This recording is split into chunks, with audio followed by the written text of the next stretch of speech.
अथ श्री स्वामिनारायण महापूजा विधिः। मंगलम। घीनो दीवो तथा अगरबत्ती प्रगटावी मंगलाचरण करिए। वंदे श्री पुरुषोत्तमं च परमं धामाक्षरं ज्ञानदं वंदे प्रागजिभक्तमेव मनघं ब्रह्मस्वरूपं मुदा वंदे यज्ञपुरुषदासचरणं श्रीयोगिराजं तथा वंदे श्रीप्रमुखं महन्तगुणिनं मोक्षाय भक्त्या सदा। शांतिपाठः। हवे हाथ जोड़ी सदा सर्वत्र सर्व प्रकारे शांति थाय ते माटे वैदिक प्रार्थना में जोड़ाइए। हरिः ओम। द्यौः शान्तिरन्तरिक्षगुं शान्तिः पृथिवी शान्तिरापः शान्तिरोषधयः शान्तिः वनस्पतयः शान्तिर्विश्वे देवाः शान्तिर्ब्रह्म शान्तिः सर्वज्ञ शान्तिः शान्तिरेव शान्तिः सामा शान्तिरेधि जतो यतः समीहसे ततो नो अभयं कुरु शन्नः कुरु प्रजाभ्यो भयन्नः पशुभ्यः विश्वानि देव सवितर्दुरिता निपरासुव जद्भद्रन्तन्न आसुव। ॐ शान्तिः शान्तिः शान्तिः सुशान्तिर्भवतु सर्वारिष्टशान्तिर्भवतु। स्वस्ति वाचनम्। हवे अक्षर पुरुषोत्तम महाराज तेमज गुरु परंपरा ने चंदन के कंकुथी चांदलो करी चोखा चोड़ीए तेमज परस्पर एक बीजाने चंदन के कंकुथी चांदलो करी चोखा चोड़शे। मनसि राजतां स्वस्ति स्वस्ति वचसि कर्मणि भूयात् स्वस्तिमयं सर्वं स्वामिनारायण प्रभो। हरिः ओम। स्वस्ति न इन्द्रो वृद्धश्रवाः स्वस्ति नः पूषा विश्ववेदाः स्वस्ति नस्तारक्ष्यो अरिष्टनेमिः स्वस्ति नो बृहस्पतिर्दधातु भद्रं कर्णेभिः शृणुयाम देवा भद्रं पश्येमाक्षभिर्यजत्राः स्थिरैरङ्गैस्तुष्टुवागुंसस्तनुभिर्व्यशेमहि देवहितं कंकणबंधनम। हवे अक्षर पुरुषोत्तम महाराजनी प्रसादीभूत नाड़ाछड़ी परस्पर एक बीजाना जमणा कांडे बांधशे।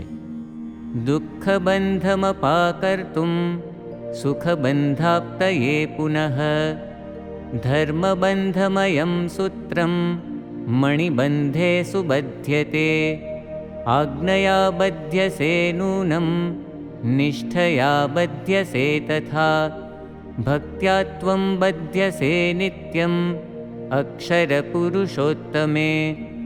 हरिः ओम। जदा बध्नन्दाक्षायणा हिरण्यगुंशतानीका यसुमनस्य मानाः तन्म आबध्नामि शतशारदाया युग्माञ्जरदष्टिर्जथा सम्मा। ॐ युवासुवासाः परिवीत आगात्स उश्रेयान् भवति जायमानः तन्धीरासः कवय उन्नयन्ति स्वाध्यो मनसा देवयन्तः। अक्षरपुरुषोत्तमाभिवन्दनम्। जमणा हाथमां पुष्प तथा चोखा राखो। सर्वान्तर्यामिणं वन्दे सर्वकारणकारणं स्वामिनारायणं दिव्यम् अक्षरपुरुषोत्तमं। सर्वावतारिणं वन्दे दयालुं शान्तिदायकं। वन्दे मोक्षकरं नित्यम् अक्षरपुरुषोत्तमं। भक्तिलभ्यमहं वन्दे वन्देऽहं भक्तवत्सलं। प्रत्यक्षं मिलितं साक्षात् अक्षरपुरुषोत्तमं। ब्रह्माक्षरं गुरुं वन्दे सहजानन्दधारिणम्। अक्षतैर्विविधैः पुष्पैर्वन्देऽहं भक्तिभावतः। ॐ श्री परब्रह्मपुरुषोत्तमाय भगवते श्री स्वामिनारायणाय नमो नमः। ॐ श्री अक्षरपुरुषोत्तममहाराजाय नमो नमः। ॐ श्री गुणातीतानन्दस्वामी महाराजाय नमो नमः। ॐ श्री भगतजी महाराजाय नमो नमः। ॐ श्री शास्त्रीजी महाराजाय नमो नमः। ॐ श्री योगीजी महाराजाय नमो नमः। ॐ श्री प्रमुखस्वामी महाराजाय नमो नमः। ॐ श्री महन्तस्वामी महाराजाय नमो नमः। ॐ श्री सकलाक्षरमुक्तेभ्यो नमो नमः। अक्षरपुरुषोत्तमाभिवन्दनार्थं सकलाक्षरमुक्ताभिवन्दनार्थं च गन्धाक्षतपुष्पाणि समर्पयामि नमस्करोमि। पुष्प तथा चोखा अक्षर पुरुषोत्तम महाराज पर पधराओ। प्रधान संकल्पः। हवे आ महापूजा विधिनो मुख्य संकल्प शरू थाय छे। तो सर्व हरिभक्तो जमणा हाथमां जळ भरेली चमची धारण करे। नमः परमात्मने श्री स्वामिनारायण परब्रह्म पुरुषोत्तमाय तत्सत्। अद्य ब्रह्मणो द्वितीये परार्धे श्री श्वेतवाराहकल्पे सप्तमे वैवस्वतमन्वन्तरे अष्टाविंशतितमे कलियुगे कलिप्रथमचरणे भूर्लोके जम्बुद्वीपे भरतखण्डे भारतवर्षे आर्यावर्तान्तर्गत ब्रह्मावर्तैकदेशे मासोत्तमे मासे सर्वेषु ग्रहेषु यथायथं राशिस्थानस्थितेषु सत्सु भक्तानां नामानि दीयन्ते। संगम सपरिवारं तत्तन्नगरवास्तव्यानां सर्वे हरिभक्तो पोतपोतानुं नाम मनमा बोले। तत्तन्नाम्नां भक्तानाम् अत्रोपस्थितानाम् अनुपस्थितानां च सर्वेषां सत्संगिनां साधूनां पार्षदानां साधकानां समस्तगुणातीतमण्डलभक्तानां। हवे जे रीते बोलाववामां आवे ते रीते આપણે ઉચ્ચારણ કરીએ। मम तथा च आत्मनः वेदोक्त पुण्यफल प्राप्ति अर्थम कायिक वाचिक मानसिक कर्मदोष परिहार अर्थम आध्यात्मिक आधिभौतिक आधिदैविक त्रिविध ताप उपशमन अर्थम लोके सभायां राजद्वारे धर्मक्षेत्रे कृषिक्षेत्रे व्यापारक्षेत्रे उद्योगक्षेत्रे अभ्यासक्षेत्रे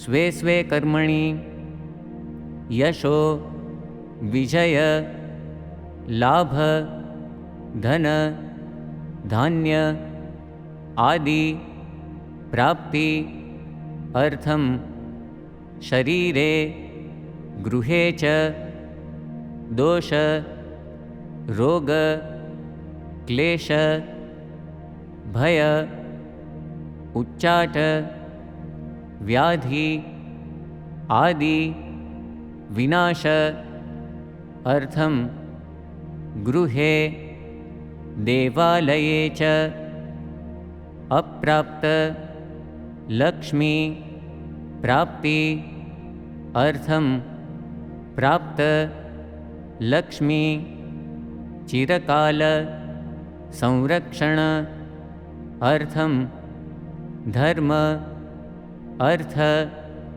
काम मोक्ष फल प्राप्ति अर्थं अक्षरपुरुषोत्तम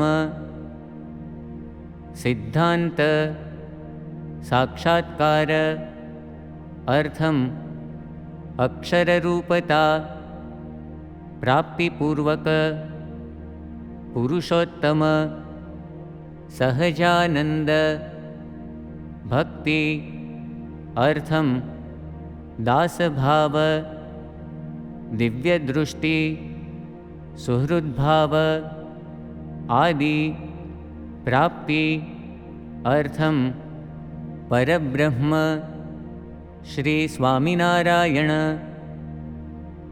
गुरुहरि श्री प्रमुख स्वामी महाराज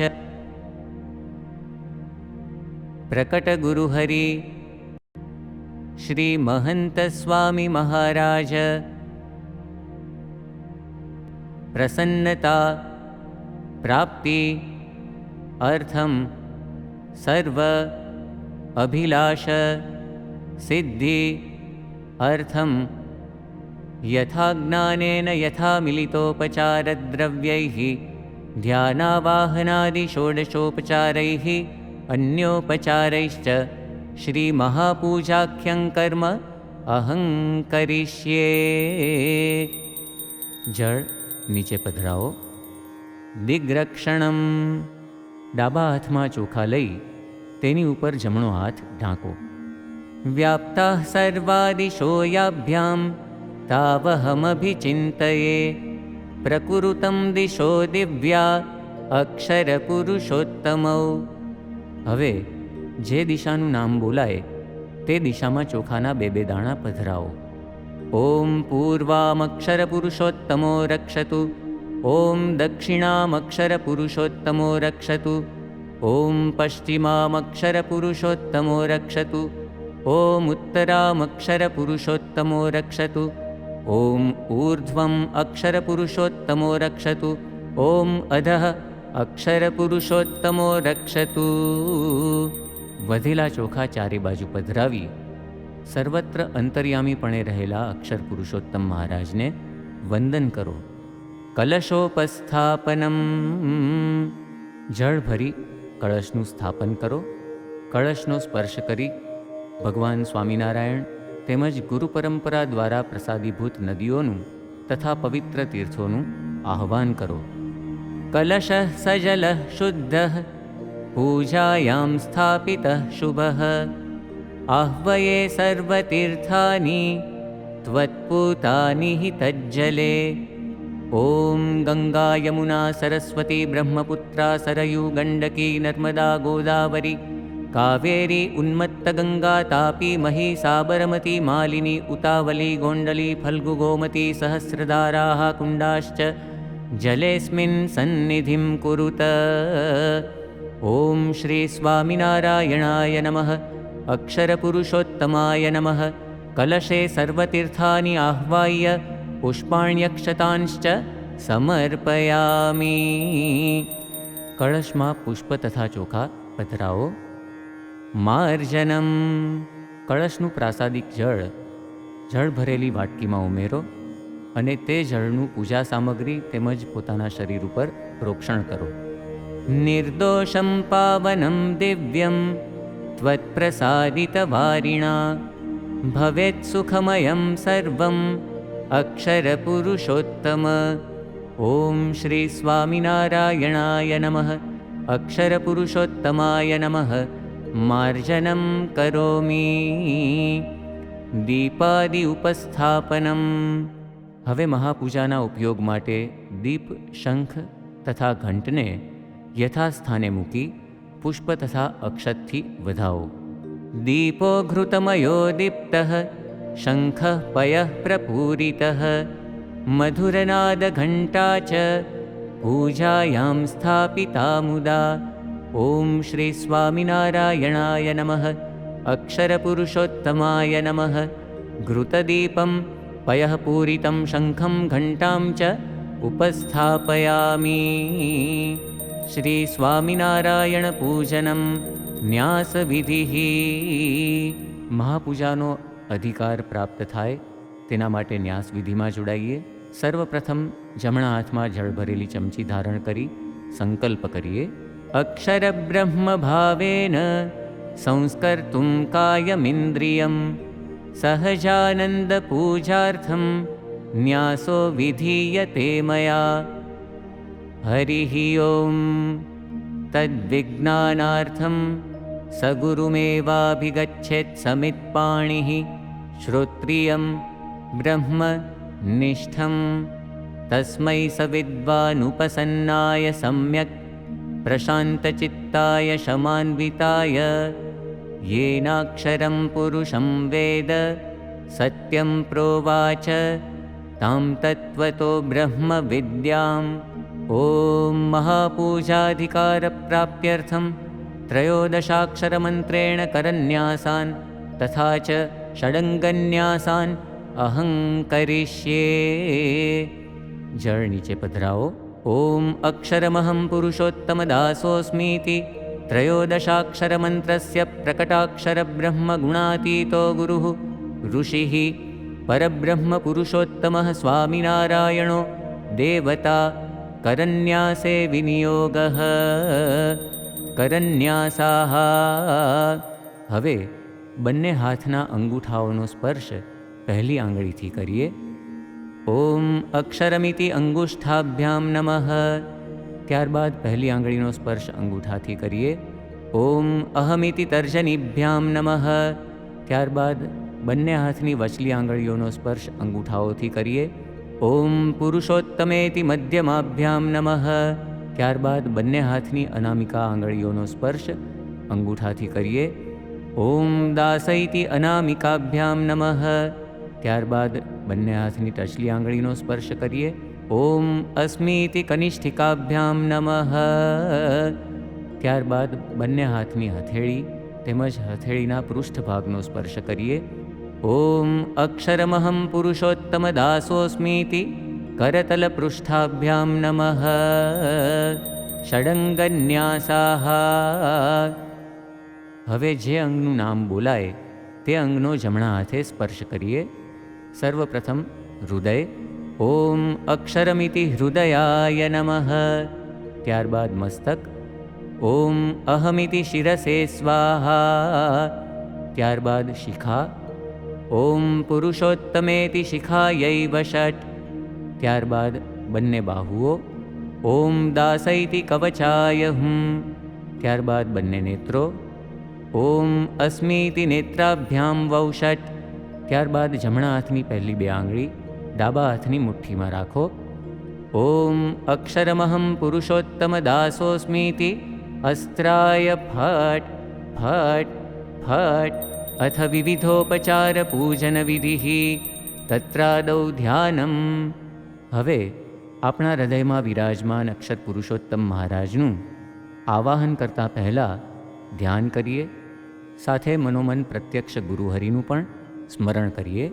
ध्यायामि परमानन्दम् अक्षरपुरुषोत्तमं दिव्यं दिव्यगुणोपेतं दिव्याभं दिव्यविग्रहम्। ओम श्री स्वामिनारायणाय नमः। अक्षरपुरुषोत्तमाय नमः। ध्यायामि मनसा पूजयामि च। आवाहनं स्थापनं च। हवे धामधामी मुक्तो अवतारो देवो वगैरेનું આપણે આવાહન કરીશું। સમૂહમાં આવાહન મંત્રોનું ગાન કરીએ। उत्तिष्ठ सहजानंद श्रीहरे पुरुषोत्तम गुणातीताक्षर ब्रह्मन् उत्तिष्ठ कृपया गुरो। आगम्यतां हि पूजार्थम् आगम्यतां मदात्मतः સાન્નિધ્યાદર્શનાદ્દિવ્યાત સૌભાગ્યમ વર્ધતે મમ. હવે ડાબા હાથમાં ચોખા રાખી પ્રત્યેક નામના અંતે જમણા હાથે ચોખાના 2 દાણા ઠાકોરજી ઉપર પધરાવજો અને સાથે આવાહયામી સ્થાપયામી ઉચ્ચારણ કરજો.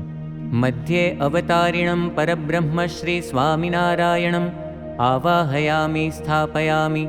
વામબાહો અક્ષરબ્રહ્મ શ્રી ગુણાતીતાનંદ સ્વામી મહારાજમ આવાહયામી સ્થાપયામી. પૂર્વે બ્રહ્મસ્વરૂપ શ્રી ભગતજી મહારાજમ આવાહયામી સ્થાપયામી. દક્ષિણે બ્રહ્મસ્વરૂપ શ્રી શાસ્ત્રીજી મહારાજમ આવાહયામી સ્થાપયામી. પશ્ચિમે બ્રહ્મસ્વરૂપ શ્રી યોગીજી મહારાજમ આવાહયામી સ્થાપયામી. ઉત્તરે બ્રહ્મસ્વરૂપ શ્રી પ્રમુખસ્વામી મહારાજમ આવાહયામી સ્થાપયામી. અગ્નૌ પ્રકટ બ્રહ્મસ્વરૂપ શ્રી મહંત સ્વામી મહારાજમ આવાહયામી સ્થાપયામી. સકલાન પરમહંસાન ગુણાતીતમંડલભક્તાંશ્ચ આવાહયામી સ્થાપયામી. સકલાન અવતારાન દેવાંશ્ચ આવાહયામી સ્થાપયામી. આવાહિતાઃ સર્વે સુપ્રતિષ્ઠિતાઃ ભવन्तુ. અક્ષરપુરુષોત્તમ મહારાજશ્ચ વરદો ભવતુ. આસનમ. હવે તરભાણામાં એટલે કે એક નાની કથરોટમાં તુલસીપત્ર ઉપર અક્ષર પુરુષોત્તમ મહારાજને પધરાવો અને ચોખાથી વધાવો. આસનમ સુંદરમ દિવ્યમ સાક્ષત તુલસીદલમ અર્પ્યતે ભક્તિભાવેન બ્રહ્મણે પરબ્રહ્મણે. ઓમ શ્રી સ્વામિનારાયણાય નમઃ. અક્ષરપુરુષોત્તમાય નમઃ. આસનમ સમર્પયામિ. આસનાર્થે અક્ષતાન તુલસીદલમ ચ સમર્પયામિ.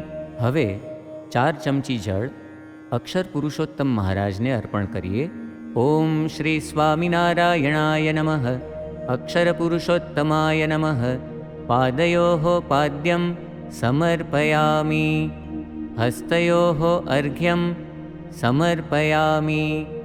મુખે આચમનીયમ સમર્પયામિ. સર્વાંગે સ્નાનમ સમર્પયામિ. અથ પંચામૃત સ્નાન વિધિઃ. હવે દૂધ, દહીં, ઘી, મધ અને સાકર એ પંચામૃતથી અક્ષર પુરુષોત્તમ મહારાજને સ્નાન કરાવીએ. દુગ્ધેન ભૂરિણા દધ્ના ઘૃતેન મધુના તથા શર્કરયાર્પ્યતે સ્નાનમ બ્રહ્મણે પરબ્રહ્મણે. ઓમ શ્રી સ્વામિનારાયણાય નમઃ. અક્ષર પુરુષોત્તમાય નમઃ. પંચામૃત સ્નાનમ સમર્પયામિ. શુદ્ધોદક સ્નાનમ. અક્ષર પુરુષોત્તમ મહારાજને શુદ્ધ જળથી સ્નાન કરાવીએ. હરિ ઓમ. શુદ્ધવાલઃ સર્વશુદ્ધવાલો મણિવાલસ્ત આશ્વિનાઃ. શ્વેતઃ શ્વેતાક્ષોરુણસ્તે રુદ્રા યપશુપતયે કર્ણાજામા અવલિપ્તા રૌદ્રા. નભોરૂપાઃ પાર્જન્યાઃ. ઉદકં પવિतं શુદ્ધં પ્રભૂतं નિર્મलं પ્રિયં. સ્નાનાર્થમર્પિतं ભક્ત્યા બ્રહ્મણે પરબ્રહ્મણે. ભદ્રા ભોગવતી ચ કૃષ્ણભરણી. શત્રુંજયા ગોમતી. શુભ્રા કાલવતી સદા સુગહના. સ્વોજસ્વતી ગોંડલી તાપી સા ભ્રમતી. શુભા ચ સરયુઃ શીઘ્રા મહી માલિની. दद्यात् स्नानकराय दिव्यहरिपूतोन्मत्त गङ्गासुखम्। नद्याः प्रवाहे जलधेस्तरङ्गे नीरे प्रसन्ने सुसरज्झरे वा आर्द्राङ्गरम्यं जलराशिमग्नं ध्येयं महाराज तव स्वरूपम्। ॐ श्री स्वामिनारायणाय नमः। अक्षरपुरुषोत्तमाय नमः। शुद्धोदकस्नानं समर्पयामि। शुद्धोदकस्नानान्ते आचमनीयं समर्पयामि। अक्षर पुरुषोत्तम महाराजने રૂમાલથી લૂછી સ્વસ્થાને પધરાવો અને શુદ્ધ જળની એક આચમની તરભાણામાં આચમન રૂપે પધરાવો. વસ્ત્રમ અક્ષર પુરુષોત્તમ મહારાજને વસ્ત્ર ધારણ કરાવો અથવા નાડાછડી વસ્ત્ર રૂપે અર્પણ કરો. દર્શનસ્યાનુકૂલ્યાય વિવિધવર્ણસંયુતમ વસ્ત્રમ સમર્પ્યતે ભક્ત્યા બ્રહ્મણે પરબ્રહ્મણે. ॐ श्री स्वामिनारायणाय नमः। अक्षरपुरुषोत्तमाय नमः। वस्त्रोपवस्त्रं समर्पयामि। यज्ञोपवीतम् अक्षर पुरुषोत्तम महाराज ने जनोई अर्पण करो. वेदधर्माभिरक्षार्थम् उपवीतं नवं शुभम् अर्प्यते यज्ञरूपाय ब्रह्मणे परब्रह्मणे. ॐ श्री स्वामिनारायणाय नमः। अक्षरपुरुषोत्तमाय नमः। यज्ञोपवीतं समर्पयामि. चंदनम अक्षर पुरुषोत्तम महाराज तथा सर्वमुक्तों ने चंदनना चांदला करो. केसरमिश्रितं शीतम् अर्चनानंददं मृदु चंदनमर्प्यते भक्त्या ब्रह्मणे परब्रह्मणे. ॐ श्री स्वामिनारायणाय नमः। अक्षरपुरुषोत्तमाय नमः। चंदनं समर्पयामि. हे नाथ भक्तजनवत्सल दीनबन्धो निष्कामवल्लभबृहद्व्रतधृक्दयालो एकान्तिकाख्यवृषजीवयितः पृथिव्याम् त्वामक्षराधिपमहं शरणं प्रपद्ये.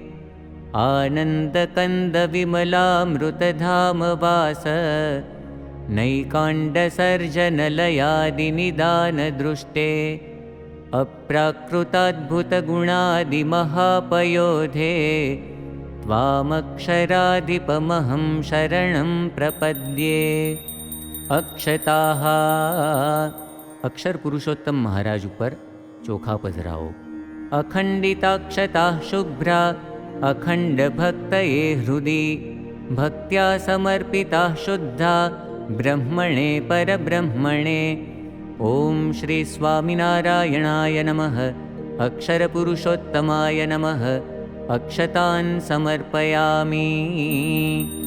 पुष्पम् अक्षर पुरुषोत्तम महाराज ऊपर पुष्पो पधराओ. पाटलमुद्गरादीनि कर्णिकारं च मल्लिकाः अर्प्यन्ते रम्यपुष्पाणि ब्रह्मणे परब्रह्मणे.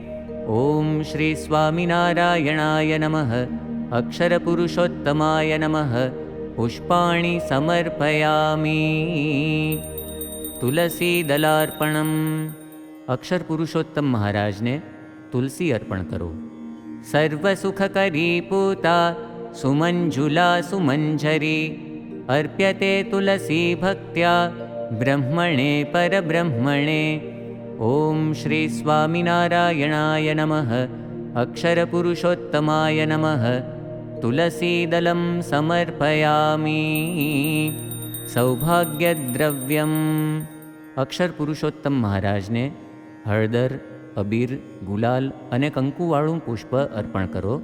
गुलालं कुंकुमं रक्तं हरिद्रापीतवर्णिका अर्प्यते धवलाबीरं ब्रह्मणे परब्रह्मणे. ॐ श्री स्वामिनारायणाय नमः. अक्षरपुरुषोत्तमाय नमः सौभाग्यद्रव्यं समर्पयामि। धूपः अक्षर पुरुषोत्तम महाराज ने अगरबत्तीनो धूप अर्पण करो तेमज दीप पण अर्पण करो। ओम श्री स्वामिनारायणाय नमः अक्षर पुरुषोत्तमाय नमः धूपम आघ्रापयामि दीपम प्रयच्छामि। दर्शनम अक्षर पुरुषोत्तम महाराजना भावथी दर्शन करो। दिव्या दिव्या सुदिव्या सकल शुभकरी देह दीप्ति सुदिव्या रम्या रम्या सुरम्या तव मुख कमले राजते श्री सुरम्या। भव्या भव्या सुभव्या विलसति परमा तेत्र कीर्ति सुभव्या। धन्या धन्याद्य दृष्टिर्नयन विषयतां प्राप्य वो मे सुधन्या। ओम श्री स्वामिनारायणाय नमः अक्षरपुरुषोत्तमाय नमः दिव्यस्वरूपं विलोकयामि। नैवेद्यम हवे चंदन पुष्पथी थाळનું પૂજન કરી જળ છાંટી તુલસીપત્ર થાળમાં મૂકી અક્ષર પુરુષોત્તમ મહારાજને અર્પણ કરીએ। સુપાચ્યમ સરસંપથ્યમ સુસ્વાદુ વિવિધમ તથા નૈવેદ્યમર્પ્યતે ભક્ત્યા બ્રહ્મણે પરબ્રહ્મણે। ઓમ શ્રી સ્વામિનારાયણાય નમઃ અક્ષર પુરુષોત્તમાય નમઃ નૈવેદ્યમ નિવેદયામિ। પૂર્વાપોષણમ ઓમ અમૃતોપસ્તરણમસી સ્વાહા। શુદ્ધ જળની એક આચમની તરભાણામાં આચમન રૂપે પધરાવો। ત્યારબાદ ગ્રાસ મુદ્રાથી અક્ષર પુરુષોત્તમ મહારાજને જમાડો। ઓમ પ્રાણાય સ્વાહા અપાનાય સ્વાહા વ્યાનાય સ્વાહા ઉદાનાય સ્વાહા સમાનાય સ્વાહા। ओम ब्रह्मणे परब्रह्मणे च स्वाहा। ओम श्री स्वामिनारायणाय नमः अक्षर पुरुषोत्तमाय नमः नैवेद्यार्थे पूर्वापोषणं समर्पयामि। मध्ये पानीयं समर्पयामि। शुद्ध जळनी एक आचमनी ठाकुरजीने धरावी तरभाणामां पधरावो। उत्तरापोषणं ग्रास मुद्राथी पुनः अक्षर पुरुषोत्तम महाराज ने जमाड़ो। ओम प्राणाय स्वाहा अपानाय स्वाहा व्यानाय स्वाहा उदानाय स्वाहा समानाय स्वाहा। ओम ब्रह्मणे परब्रह्मणे च स्वाहा। ओम अमृतापिधानमसि स्वाहा।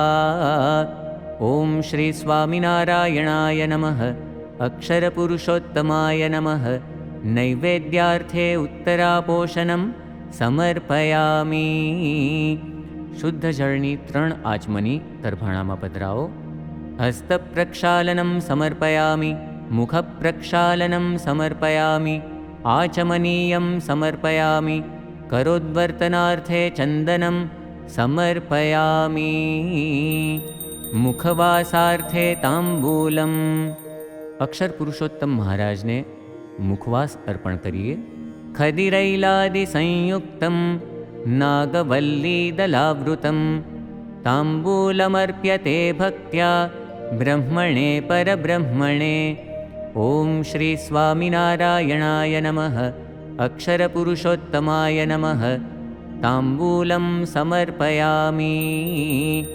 फलम अक्षर पुरुषोत्तम महाराज ने फल अर्पण करिए। सफलं जीवनं भूयात् त्वत्प्रसादफलेन मे फलं समर्प्यते भक्त्या ब्रह्मणे परब्रह्मणे। अनेन फलदानेन फलदोस्तु सदा मम।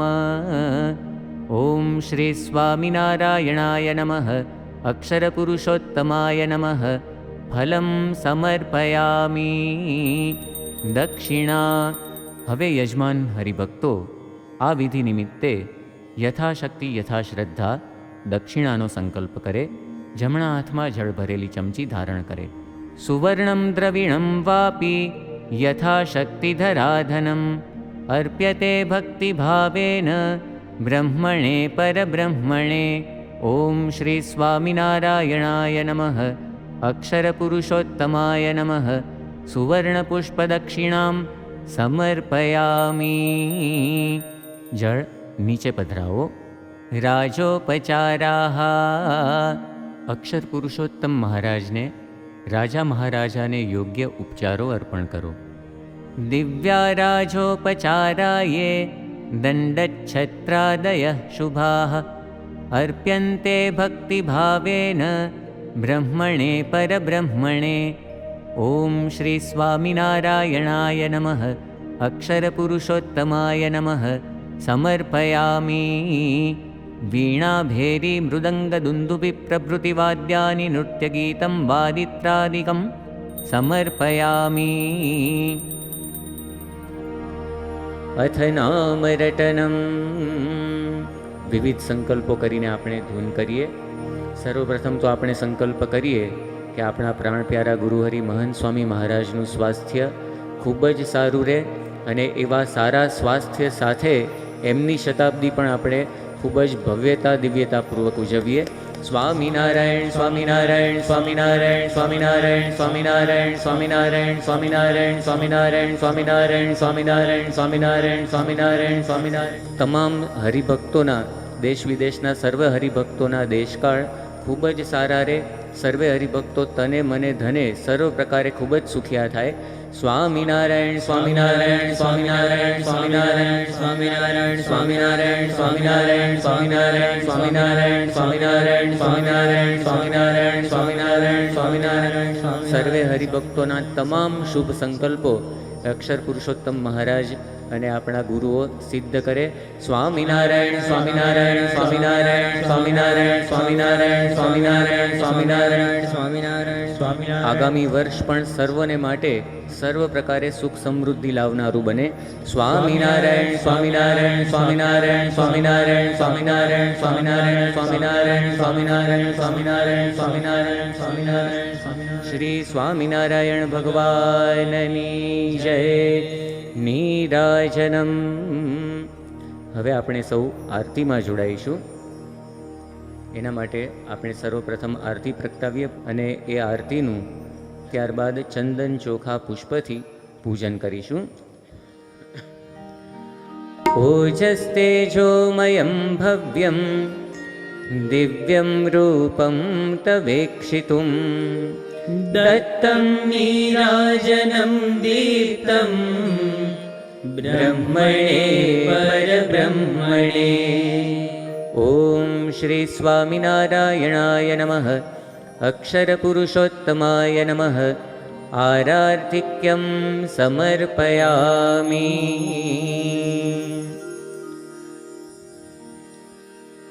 श्री स्वामिनारायण भगवाननी जय।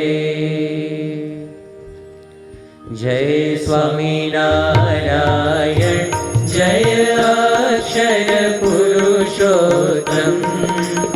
अक्षर पुरुषोत्तम जय। अक्षर पुरुषोत्तम जय। दर्शन सर्वोत्तम जय स्वामीनारायण।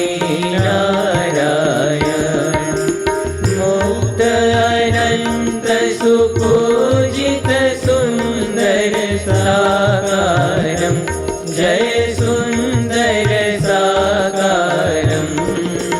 सर्वोपरि करुणाकर सर्वोपरि करुणाकर मानवतनुधारं जय स्वामीनारायण। पुरुषोत्तम परब्रह्म श्री हरि सहजानंद जय श्री हरि सहजानंद। अक्षर ब्रह्म अनादि अक्षर ब्रह्म अनादि गुणातीतानंद जय स्वामीनारायण। प्रकट सदा सर्वकर्ता